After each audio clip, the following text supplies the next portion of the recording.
അവൻ്റെ അനിയൻ്റെ ചാനലിൽ ഇതിൻ്റെ മറുപടി അവൻ ഇടും എന്നൊക്കെയുള്ള ലെവലിലുള്ള സംസാരമാണ്. ഒരാൾ ഇവിടുന്ന് ഒരു കാര്യം പറയാം, മറ്റാൾ അപ്പുറത്ത് പോയിട്ട് അതിൻ്റെ മറുപടി പറയാം. അപ്പോൾ എന്താണ്, ഇതിലുള്ള 42 ലക്ഷം ഫോളോവേഴ്സ് അപ്പുറത്ത് കയറും. നല്ല കണ്ണിങ്ങിലാണ് കളിച്ചത്. പക്ഷെ കുറച്ച് ബുദ്ധിയും കൂടെ ഉപയോഗിക്കായിരുന്നു എൻ്റെ കൂടെ. കളികളൊക്കെ സൂപ്പറാണ്, കുറച്ച് ബുദ്ധിയും കൂടെ ഉപയോഗിച്ചിട്ടുണ്ടെന്നുണ്ടെങ്കിൽ വൃത്തിയായിരുന്നു. ആൾക്കാരെ പൊട്ടന്മാരാക്കി, നാണല്ലേടാ അങ്ങനെയൊക്കെ ആൾക്കാരെ പൊട്ടന്മാരാക്കി ജീവിക്കാൻ. നിങ്ങൾക്ക് പ്രശ്നം ഉണ്ടെന്നുണ്ടെങ്കിൽ ഞങ്ങളെ സോഷ്യൽ മീഡിയയിൽ വന്നിട്ട് കരുണയ്ക്ക് അപേക്ഷിക്കല്ല വേണ്ടത്. നിങ്ങൾക്ക് വേണമെന്നുണ്ടെങ്കിൽ നിയമപരമായിട്ട് ഒരു പോലീസും കോടതിയും ഒക്കെ ഉള്ള നമ്മുടെ നാടാണിത്.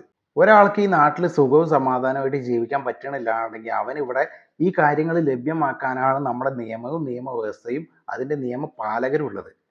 അവരോടാണ് നീ പോയിട്ട് പ്രശ്നങ്ങൾ പറയേണ്ടത്. ജസ്റ്റ് ചെറിയൊരു റൂമിൽ പോയിരുന്നിട്ട് ആ ഒരു ഉദ്യോഗസ്ഥനോട് അല്ലെങ്കിൽ അവിടെയുള്ള ആരോടെങ്കിലും നിനക്ക് ആ പ്രശ്നങ്ങൾ പറഞ്ഞിട്ട് ഇവരോടും കൂടി ജസ്റ്റ് ഒന്ന്